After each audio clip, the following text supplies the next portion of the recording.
ఓం ఓం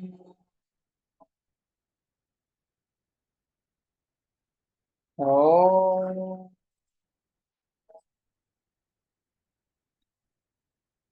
ఓం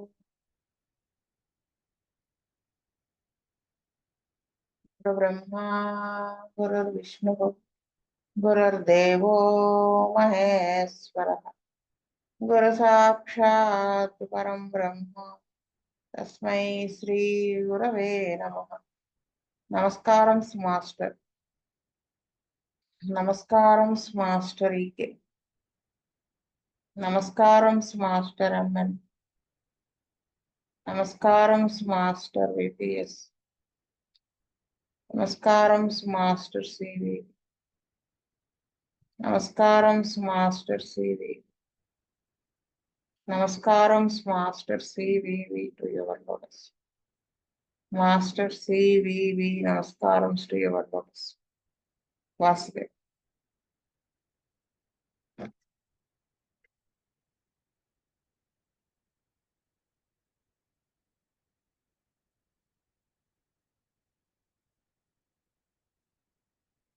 last class కి continuation ఇక్కడ చదువుతున్నాం. Wait a long time when patients come to a stand still. అంటే మందు కరెక్ట్ గా వేసినప్పుడు సిమ్టమ్స్ వెనక్కి రాకపోతే అప్పుడు సెకండ్ ప్రిస్క్రిప్షన్ ఇవ్వాలా వద్దా అని దాని మీద జరుగుతోంది పైన చెప్పారు. అయితే స్టాండ్ స్టిల్ పొజిషన్కి వచ్చినప్పటికీ కూడా పేషెంట్ ఇంప్రూవ్ అవుతున్నప్పుడు మనం మందు వేయకూడదు వెనక్కి సిమ్టమ్స్ రాకుండా అని చెప్పారు. అంటే ఎంత ఎన్నాళ్ళైనా సరే పేషెంట్ స్టాండ్ స్టిల్ పొజిషన్ లో ఉన్నప్పుడు వేయకూడదు, అలాగే ఉన్నాయి అన్నప్పుడు. But when as in the first instance the return of the original symptoms is observed, then you have some guide to the administration of the medicine. అంటే ఒరిజినల్ సిమ్టమ్స్ కనుక వెనక్కి వస్తే అది మన గమనింపులోకి వచ్చినప్పుడు అది మనకి గైడెన్స్ అనమాట.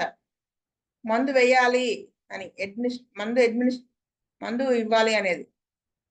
The second prescription, then technically speaking, is the prescription after the one that has acted.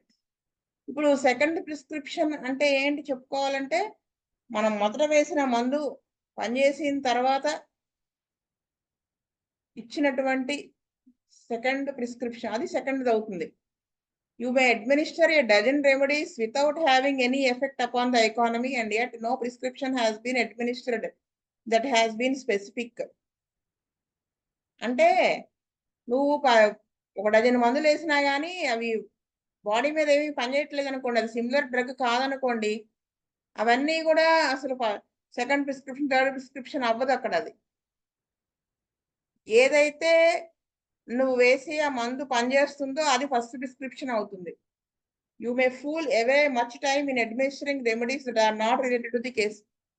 అంటే ప్రతిసారి సరైన డ్రగ్ అంటే అడ్మినిస్టర్ చేయడం, అది సరిగా పనిచేయకపోవడం, సరి అయిన మందు కాకుండా వేసి, అంటే కేసుకి రిలేటెడ్గా లేనటువంటి డ్రగ్ను వేసినప్పుడల్లా ఆ మందు పనిచేయదు కదా సరిగా. ప్రతిసారి మనం ఫూల్ అయిపోతూ ఉంటాం. పోన్లే వాడు 4 సార్లు వేశాడు, 5వ సారి కూడా పాపం వేశాడు, ఇది సరైంది కాకపోయినా పని చేద్దాం అని డ్రగ్ ఏం అనుకోదు కదా. రిజల్ట్ ఈస్ సేమ్, అదే పనిచేయదు. బుజ్జి గారు అంటారు కదా, వాట్స్ కి తూజా అంటే అది తూజా అంటుంది. అలాగా consider the first prescription the one that has acted, that one has affected changes, and subsequent to that the next prescription is the second. చూసారా, ఏది ఫస్ట్ ప్రిస్క్రిప్షన్ అంటే ఫస్ట్ వేసిన మందు ఫస్ట్ ప్రిస్క్రిప్షన్ అవ్వదు అక్కడ. నువ్వు ఏదైతే మందు వేస్తే ఫస్ట్ నువ్వు ఏ మందు వేస్తావో అది ఏదైతే పనిచేస్తుందో, ఏదైతే మార్పును తీసుకొస్తుందో అది నీ ఫస్ట్ ప్రిస్క్రిప్షన్ అవుతుంది. నువ్వు 10 మందులు వేసి 11వ సారి వేసిన మందు సిమిలర్ డ్రగ్ అయ్యి ఉండి మార్పు వస్తే అదే ఫస్ట్ ప్రిస్క్రిప్షన్ అవుతుంది. దాని తర్వాత ఇచ్చేటువంటిది ప్రిస్క్రిప్షన్ నెక్స్ట్ ప్రిస్క్రిప్షన్ సెకండ్ అవుతుంది. అది the next thing we have to consider is the change of the remedy in the second prescription. ఇది అసలు మందు ఎప్పుడు రిపీట్ చేయాలి ఏమిటి అనేది చెప్పుకుంటూ వచ్చారు ఇప్పటిదాకా. ఇప్పుడు సెకండ్ ప్రిస్క్రిప్షన్ లో డ్రగ్ ఎటువంటి టైమ్స్ లో ఎటువంటి వాటిల్లో మార్చచ్చు. ఎప్పుడు మార్చవలసిన సిచ్యువేషన్స్ ఏంటి, ఎటువంటి వాటిల్లో మార్చచ్చు. Under what circumstances must we change the remedy. అంటే ఎటువంటి పరిస్థితుల్లో మనం మందు మార్చాల్సి వస్తుంది అంటే, one instance I have mentioned when striking new symptoms appear and there is an entire change of base in the symptoms so that the headache perhaps which has lasted a long time disappears అని అంటున్నారు.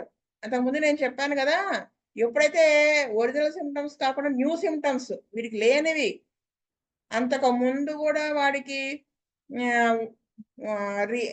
పాతవి అంటే వచ్చి తగ్గినవి, అంతకుముందు ఎప్పుడో suffer అయినవి కాకుండా కొత్త సిమ్టమ్స్ కనుక వీడికి వచ్చినప్పుడు, అంటే ఆ పిక్చర్ మొత్తం బేస్ నుంచి మారిపోయినప్పుడు, so that the headache perhaps which has lasted a long time disappears.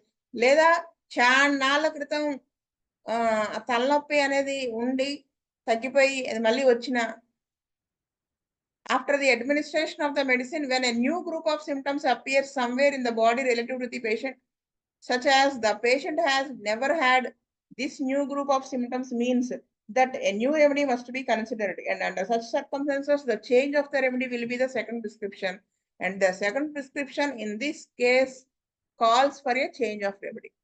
అంటే ఒక మందు వేసామండి, కొత్త సిమ్టమ్స్ వచ్చాయి, అంతకుముందు వాడికి లేవు, అవి ఎప్పుడు వాడు సఫర్ అవ్వలేదు, అటువంటప్పుడు కొత్త డ్రగ్ సెలెక్ట్ చేసుకోవాలి, అప్పుడు వచ్చినటువంటి సిమ్టమ్స్ ని బేస్ చేసుకుని. అటువంటి పరిస్థితుల్లో మందుని మార్చాల్సి ఉంటుంది, అది సెకండ్ ప్రిస్క్రిప్షన్ అవుతుంది. ఫస్ట్ ప్రిస్క్రిప్షన్ వేశారండి, పాతవన్నీ వాడి ఏంతో అయితే వచ్చాడు అవి తగ్గినాయి, ఇప్పుడు కొత్త వచ్చాయి. ఈ వచ్చినటువంటి కొత్తవి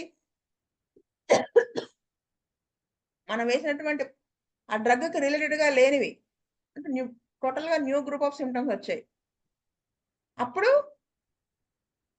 సెకండ్ మళ్ళీ డ్రగ్ మారిందని అర్థం. అక్కడ మళ్ళీ ఆ పిక్చర్ ని బట్టి మందు సెలెక్ట్ చేయాలి, అప్పుడు సెకండ్ ప్రిస్క్రిప్షన్ అవుతుంది. ఇందాక ఆయన ఏం చెప్పారు, ఫస్ట్ ఏదైతే మందు బాడీ మీద వేసినప్పుడు పనిచేస్తుందో అది ఫస్ట్ ప్రిస్క్రిప్షన్, దాని తర్వాత ఇచ్చేటువంటిది సెకండ్ ప్రిస్క్రిప్షన్ అన్నారు. ఇక్కడ మనకి ఇది అర్థం, ఫస్ట్ వేసిన మందుకి ఒరిజినల్ సిమ్టమ్స్ అన్ని తగ్గి మళ్ళీ న్యూ గ్రూప్ ఆఫ్ సిమ్టమ్స్ వచ్చినప్పుడు, పిక్చర్ మొత్తం మారినప్పుడు మనం వేయాలి, సెకండ్ ప్రిస్క్రిప్షన్ అవుతుందని చెప్పారు. నిన్న ఎప్పుడో కేసు చదివాను చూడండి, ట్యూబర్క్లోసిస్ కేసు సంథింగ్, దాంట్లో ఫస్ట్ ఏమిచ్చారు ఈయన, ఎకాల్ఫా ఇండికా తర్వాత నాట్రమూరే కదా ఇచ్చింది, నాట్రమూర్ ఇచ్చారు. సరే నాట్రమూర్ వేసిన తర్వాత పిక్చర్ మొత్తం మారితే పల్స్లాకి వెళ్ళారు ఆయన. ఎవరు మ్యూట్ చేసుకోవాలి అంటే, అక్కడ మందుని ఎందుకు మార్చారు, పూర్ణానందం గారు మీరు మ్యూట్ చేసుకోవాలి.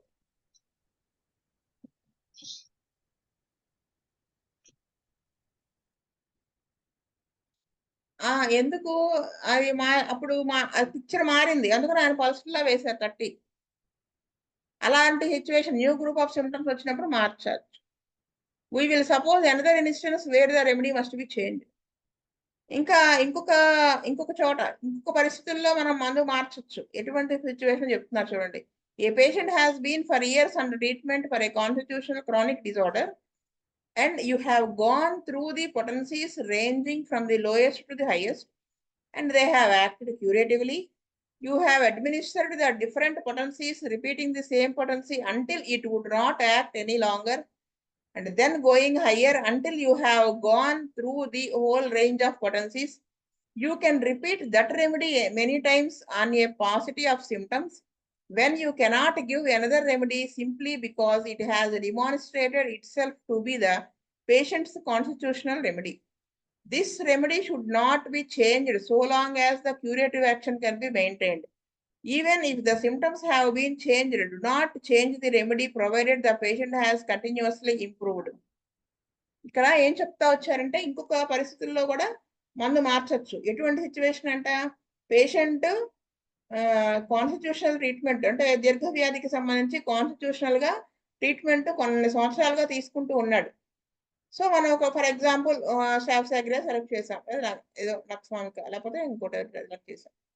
అది లోవెస్ట్ పొటెన్షియల్స్ నుంచి నెమ్మదిగా హైయెస్ట్ దాకా వెళ్ళాం. అది ఎంతవరకు పనిచేస్తూ ఉంటుందో నివారణ ఎంతవరకు నివారించగలుగుతుందో అంతవరకు కూడా వెళ్ళాం మనం. డ్రగ్ వేసుకుంటూ వెళ్ళాం. అదే డ్రగ్‌ని పొటెన్సీస్ నెమ్మదిగా పెంచుకుంటూ. అంటే మనము ఏం చేసాము, సేమ్ మందునే డిఫరెంట్ పొటెన్సీస్ రిపీట్ చేసుకుంటూ లేదా సేమ్ పొటెన్సీ రిపీట్ చేసుకుంటూ. ఎప్పటిదాకా ఇప్పుడు ఫస్ట్ 200 ఏసాం. కొంతమంది అంటారు ఏమని 30 అయితే 4 డోసెస్ ఏసి లేతే 200 అయితే 4 డోసెస్ వేశాక ఫిఫ్త్ డోసు 1 ఎంకెళ్ళిపోవాలంటారు. 1 ఎం 2 డోసెస్ ఏసాక 10 ఎంకెళ్ళిపోవాలంటారు. అలా కాదక్కడ. నేను అనంతకృష్ణ గారి దగ్గర చూసాను. ఇంకా 200 పని చేయటం లేదు అని నిర్ధారించుకున్న తర్వాత నెక్స్ట్ పొటెన్సీకెళ్ళేవారు. అది ఆ మందు 5వ డోస్ అవ్వచ్చు, 6వ డోస్ అవ్వచ్చు, లేదా 4వ డోస్ అవ్వచ్చు, లేదా 2వ డోసే అవ్వచ్చు. అంటే అది ఆ పొటెన్సీ పనిచేయటం లేదు అన్నప్పుడు నెక్స్ట్ పొటెన్సీకి వెళ్ళేవాళ్ళు. ఇదే ఆయన చెప్తున్నారు ఇక్కడ. Repeating the same potency until it would not act any longer. ఇంక ఇది పనిచేయట్లేదు అన్నప్పుడు దెన్ గోయింగ్ హయ్యర్ అప్పుడు వెళ్తాం. Until you have gone through the whole range of potencies అంటే హైయెస్ట్ పొటెన్సీస్ దాకా వెళ్ళిపోయాం ఆ మందు. You can repeat that remedy many times.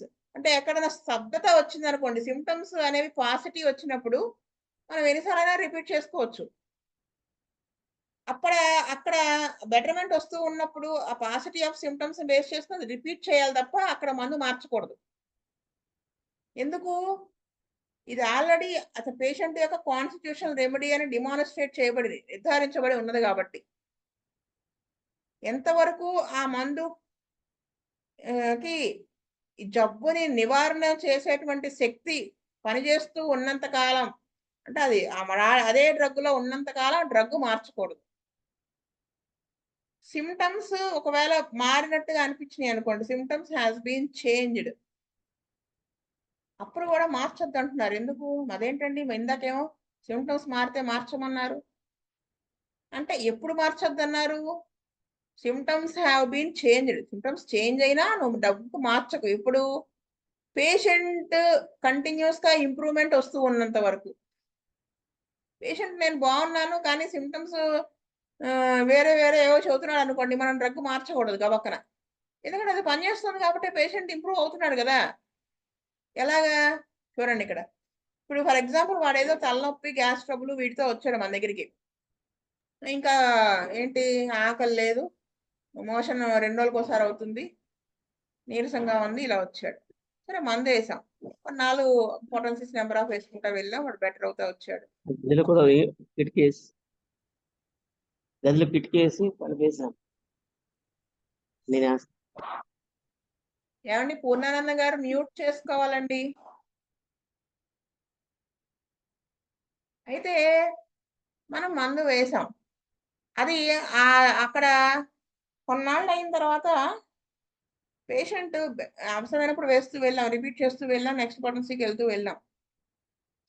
కొన్నాళ్ళు అయ్యేటప్పటికి కొత్తవి ఏవో సిమ్టమ్స్ వచ్చాయి. ఇవి ఏంటి కొత్తది అంతకుముందు ఎప్పుడు లేనిది మాటకి జలుబు చేస్తుందనో ఏదో వచ్చాడు. అంటే మోషన్ అలా సంథింగ్ అలా వేరే కొత్త కంప్లైంట్‌తో వచ్చాడు. కానీ ఆకలి అంతకుముందు మీదే పెరిగింది. పొత్తి కడుపులో నొప్పొచ్చిందని వచ్చాడు. అది అంతకుముందు ఎప్పుడూ లేదు. నాకు ఇంతవరకు నేను ఎప్పుడు ఎరగనండి. కానీ మిగతా సిమ్టమ్స్ అడిగితే ఆకలి కొంచెం బాగుంది అంతకుముందు మీద. మోషన్ 2 రోజులకోసారి అయ్యేది ఒక రోజు విడిచి రోజు అవుతుంది. అంటే అక్కడేంటి general condition of the patient is improving. అప్పుడు నువ్వు డ్రగ్ మార్చకూడదు. అప్పుడు నువ్వు ఇది ఎప్పుడు లేని సిమ్టమ్స్ కొత్తగా వచ్చేసినాయి కాబట్టి డ్రగ్ మార్చేస్తా అనకూడదు. అదే ఆయన చెప్తున్నారు. ఎంతో జాగ్రత్తగా చెప్తున్నారండి బాబు ఈయన. If the patient says he has improved continuously and though it would be impossible for you at this date from the present symptoms to select that remedy, hold on to that remedy so long as you can secure improvement and good from it, though the symptoms have changed. చూసారా? అంటే ఎంతవరకు అయితే patient improve అవుతూ ఉంటాడో కంటిన్యూస్‌గా అంతవరకు నువ్వు అప్పటిదాకా నువ్వు మార్చకూడదు మందు. అంటే నువ్వు ఏవైతే సిమ్టమ్స్‌ని బేస్ చేసుకొని నువ్వు ఒక డ్రగ్‌ని సెలెక్ట్ చేసి వేస్తావో, ఆ డ్రగ్ హోల్డ్ ఉన్నంత వరకు కూడా అంటే ఆ డ్రగ్‌కి ఆ పేషెంట్ యొక్క వ్యాధి మీద అంటే హోమియోపతిక్ డిసీజ్ మీద హోల్డ్ ఉన్నంత వరకు మనము డ్రగ్ని మార్చకూడదు. అంటే ఎంతవరకు అతనికి బెటర్మెంట్ వస్తూ ఉందో, ఎంత మంచి జరగాలో అంత మంచి జరిగేదాకా మనము డ్రగ్ని చేంజ్ చేయకూడదు. Symptoms the symptoms have changed, symptoms మారినప్పటికీ. అది ఆయన చెప్తున్నారు. Many physicians say if the symptoms change I change the remedy. చాలా మంది డాక్టర్స్ చెప్తారట సిమ్టమ్స్ మారితే నేను మందు మార్చేస్తానండి.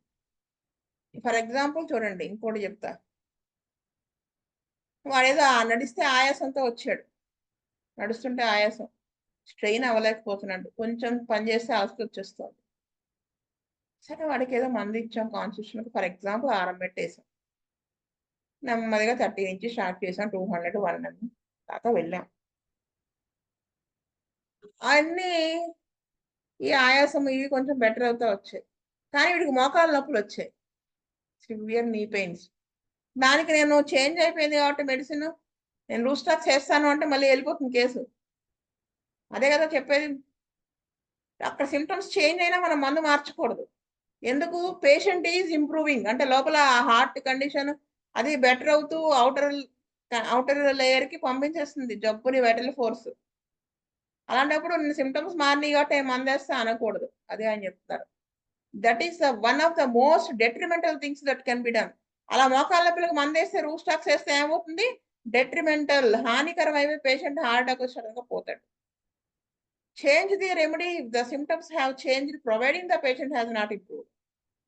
మందు ఎప్పుడు మార్చొచ్చు? పేషెంట్లో ఇంప్రూవ్మెంట్ ఏం లేదు అంటే ఈ పేషెంటే తీసుకున్న ఆరం మెట్టు, మోకాళ్ళ నొప్పులు వచ్చేసాయి, పెరిగాయి, ఆయాసం కూడా పెరిగింది, ఇంకా వీక్ అయిపోయాడు.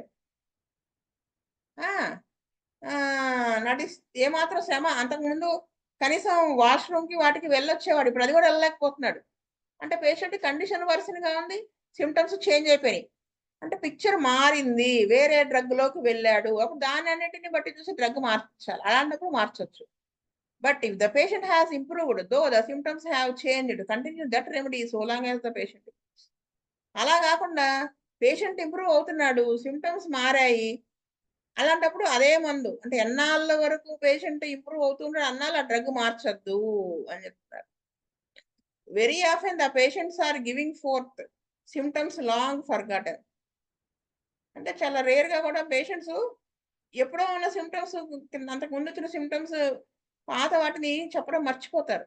The patient has not heard them or has not felt them because he has become accustomed to them like the ticking or striking of the clock on the wall.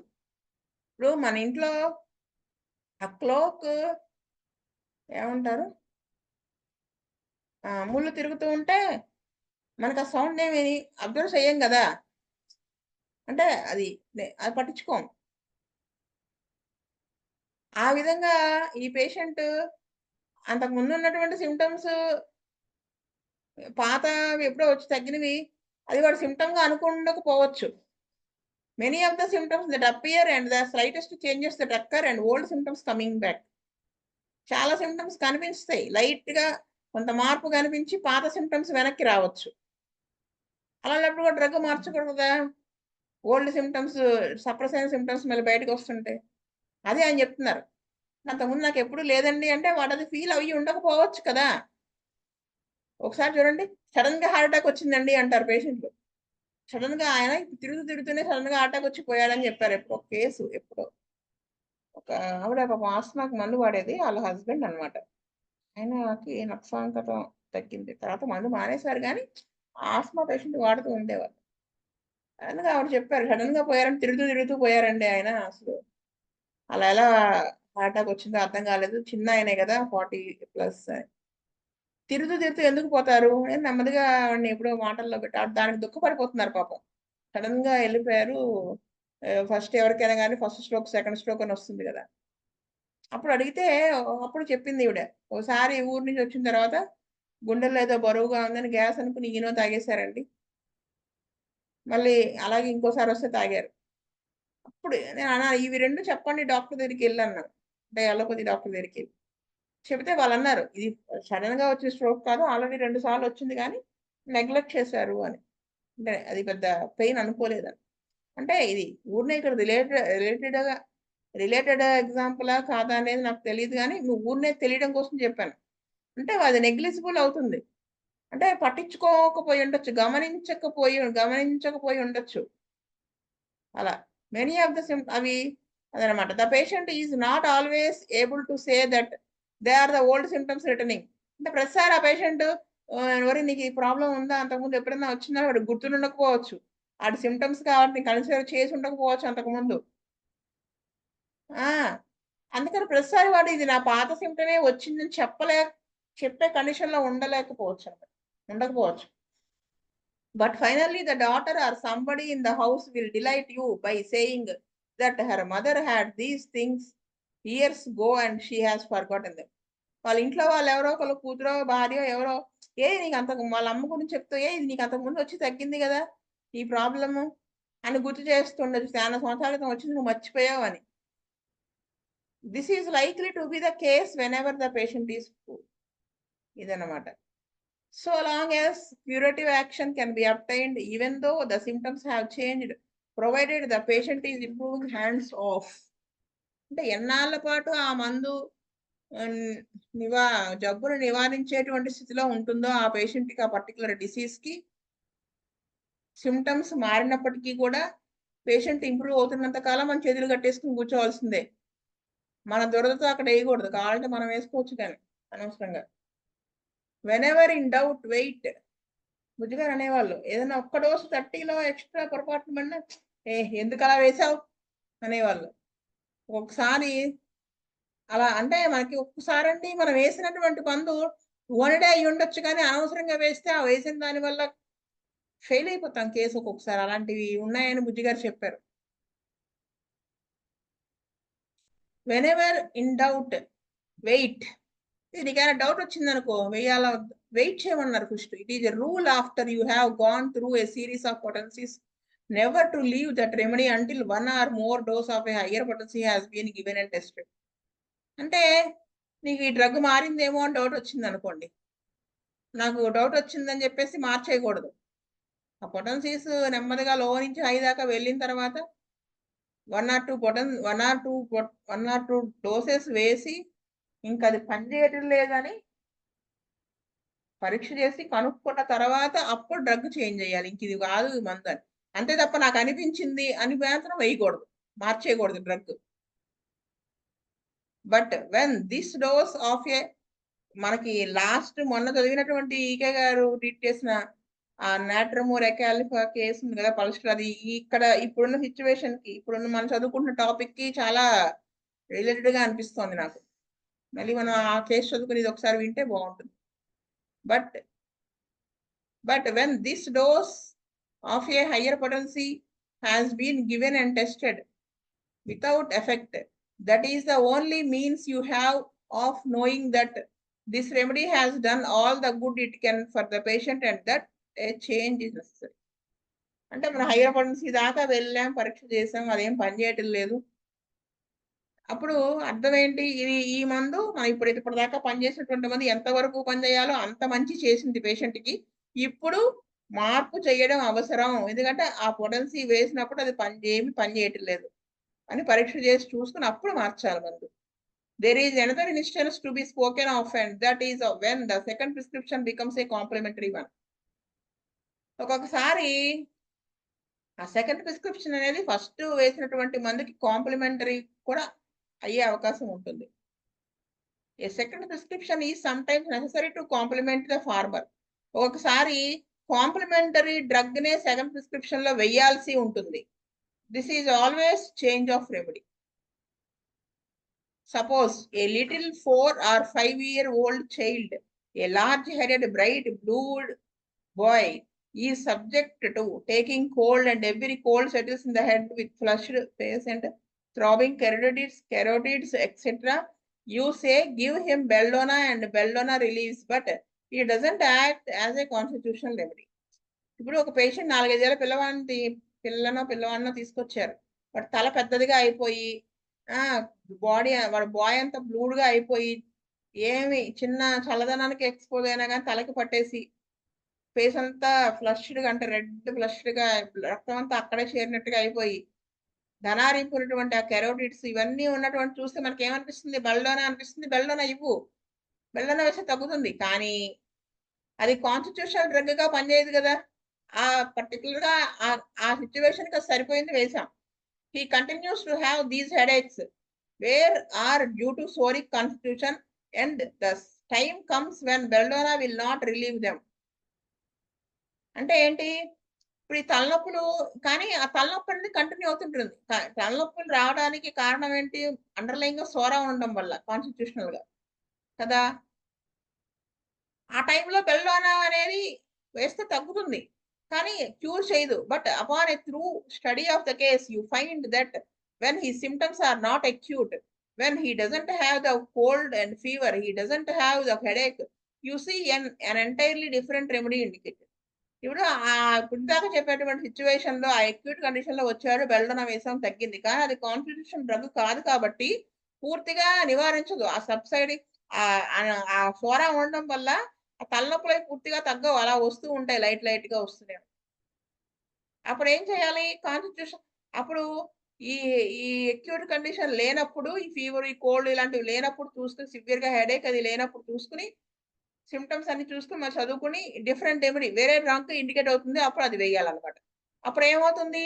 ఈసారి వచ్చేటువంటి ఒకవేళ ఫీవర్ మళ్ళీ వస్తే అంత severe గా రాదు. ఎందుకంటే underline గా ఉన్నటువంటి సోరాన్ని మనం కట్ చేస్తూ మెడిసిన్ కాన్స్టిట్యూషనల్ గా వేసాం కాబట్టి. మీరు అలా వేయలేదనుకోండి, మళ్ళీ ఫీవర్ అది వస్తుంది. ఈసారి బెల్లోనా వేస్తే పనిచేయదు. You study over the flabby muscles and you find that his glands are enlarged, that he takes cold with every change in the weather, like enough he craves eggs, and you decide that the case calls for calcaria. అంటే మనము అలా acute condition తగ్గిన తర్వాత బెల్లోనాతో మళ్ళీ ఆ కేసుతో study చేసినప్పుడు ఏమర్థమైంది? మజిల్స్ అన్ని ఫ్లాబీగా ఉండడం, గ్లాండ్స్ అవి ఎన్లార్జ్ అయి ఉండడం, మాటికి జలుబు చేసేయడం, ఏమాత్రం వాతావరణ మార్పు అయినా విపరీతంగా ఎగ్స్ తినాలనే క్రేవింగ్ ఉండడం, ఇవన్నీ చూస్తే మనకి క్యాల్కేరియా డ్రగ్ లోకి తీసుకెళ్తుంది అర్థమవుతుంది. The fact that belladonna was so closely related to him and only acted as a palliative further emphasises it. మనకి బెల్లోనా అనేది చాలా క్లోజ్ గా మా డ్రగ్ కరెక్టే అనిపించేట్టుగా ఉంది, కానీ అది ఒక పాలియేటివ్ లాగా పనిచేస్తుంది. అప్పుడున్నటువంటి ఆ అక్యూట్ కండిషన్ తగ్గించిందే తప్ప లోపల నుంచి నివారణ అయితే చేయలేదు అది. It is a loss of time to treat more than the first or second acute paroxysm. ఇలాంటప్పుడు మనం ఫస్ట్ అక్యూట్ వచ్చినప్పుడు మందు వేసి మళ్ళీ సెకండ్ అక్యూట్ వచ్చేదాకా వెయిట్ చేయడం అనేది ఫూలిష్ థింగ్, టైం వేస్ట్. ఆ పారాక్సిస్ తగ్గిన తర్వాత క్రానిక్ గా ఏం పడుతుంది అనేది కాన్స్టిట్యూషన్ గా చూసుకుని డ్రగ్ వేయాలన్నమాట. అప్పుడు ఫర్ ఎగ్జాంపుల్ బెల్లోనా ఆ అక్యూట్ ఎపిసోడ్ తగ్గింది, మిగతా సిమ్టమ్స్ అన్ని చూసుకున్నాం, క్యాల్కేరియా ఇండికేట్ అయింది, అప్పుడు క్యాల్కేరియా వేసేయాలని చెప్తున్నారు ఆయన. Do not give calcarea during the paroxysm. ఆ అక్యూట్ ఎపిసోడ్ రన్ అవుతున్నప్పుడు క్యాల్కేరియా ఇవ్వద్దని చెప్తున్నారు.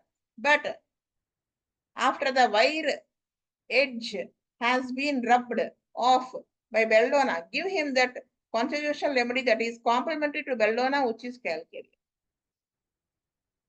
అంటే ఆ అక్యూట్ కి సంబంధించిన ప్రాబ్లం అంతా కూడా పోయిన తర్వాత అప్పుడు కాన్స్టిట్యూషనల్ గా బెల్లోనా వేస్తే, కాల్కేరియా వేస్తే అది బెల్లోనాకి కాంప్లిమెంటరీ కదా, ఇంకా బాగా పనిచేస్తుంది. Mini remedy. ఒక పేషెంట్ ఈ మధ్యనే చూశానండి. అంటే వాడికి చెస్ట్ లో పెయిన్ వచ్చేసి హాస్పిటల్లో జాయిన్ చేశారు. ఈఎస్ఆర్ అది కొంచెం ఎక్కువ ఉంది, నిమోనిక్ కండిషన్ లో ఉన్నాడు, ఫీవర్ అది హై ఫీవర్ వచ్చేలా. యాంటీబయాటిక్ వేస్తే బెటర్ అయ్యాడు. కానీ వాళ్ళు చెప్పారు మాట మాటకి ఇలా వస్తోందండి, ఒకసారి వేసిన అలోపతి మంది ఇంకోసారికి పనిచేయట్లేదు, పవర్ పెంచుతూ వెళ్తున్నారు, ఈసారి అది అలోపతిలో కూడా పనిచేయలేదని వచ్చారు. సరే వాడికి ఏం వేశాను? యాంటీబయాటిక్ వేస్తే తగ్గింది, మొత్తం అంతా అక్యూట్ కండిషన్ అంతా తగ్గిపోయింది. ఒకటే వాంతులు అలా అంతా తగ్గిపోయినప్పుడు ఇంక వెంటనే నేను సిమ్టమ్స్ మళ్ళీ అన్ని చూసుకుంటే వాడు సివియర్ స్వెట్టింగ్ ఇవన్నీ ఇందాక ఇప్పుడు గ్లాండ్స్ స్వెల్లింగ్ ఇవన్నీ ఉంటే క్యాల్కేరియా ఇండికేటెడ్, క్యాల్కేరియా కారపు వేశాను. వేసిన తర్వాత ఏమైంది? ఈసారి వాడికి వచ్చింది అక్యూట్ అటాక్, కానీ అంత సివియర్ గా రాలేదు, లైట్ గా వచ్చింది. అంటే అంత ఈజీగా వాడికి కోల్డ్ చేయడం తగ్గింది అనమాట. అలా ఇంకొక బాబుకి ఆల్రెడీ చెప్పాను మీకు, డ్రోసిరా వేశాను. ఎక్యూట్ వచ్చిందంటే వాడు వాయించి పడేస్తుంది, ఉంటాడా పోతాడా అన్నట్టు. వేసిన తర్వాత చూసుకుని ఏమైంది, ఫస్ట్ నా బ్యాడ్ లక్ డ్రోసరా వేశాను, అది తగ్గంగానే మళ్ళీ ఇంకో అటాక్ వచ్చేసింది, ఇంకో పెరాక్సిస్. అంటే వాడు ఏదో తిన్నాడు, మళ్ళీ వచ్చింది, మళ్ళీ డ్రోసరా. ఈసారి ఫస్ట్ టైం డ్రోసరా వేసినప్పుడు వితిన్ 1.5 డే తగ్గింది. సెకండ్ టైం వేసినప్పుడు 3 days పట్టింది. ఇంకా అసలు నేను గ్యాప్ అయితే ఇవ్వలేదు, వెంటనే వాడి కాన్స్టిట్యూషన్ డ్రగ్ ఓపియం అది వేయంగానే అసలు ఆ డ్రోసరా మళ్ళీ ఇంతవరకు వేయాల్సిన అవసరం రాలా. ఏవో చిన్న చిన్న జలుబులు చేస్తున్నాయి కానీ ఏ బ్యాసిలం 30 వల్ల మేనేజ్ అయిపోతుంది. అలా ఉంటుంది అన్నమాట. అదే ఆయన చెప్తున్నారు.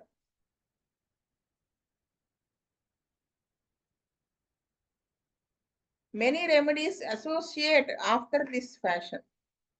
Then there are series of remedies, as for instance sulfur calcarea, lycopodium. ఇలా సిరీస్ ఆఫ్ రెమెడీస్ ఉన్నాయని చెప్తున్నారు. ఇక్కడతో క్లాస్ ఆపుతాను. స్వస్తి ప్రజాభ్య పరిపాలయంత న్యాయేన మార్గేణ మహీం మహీస్.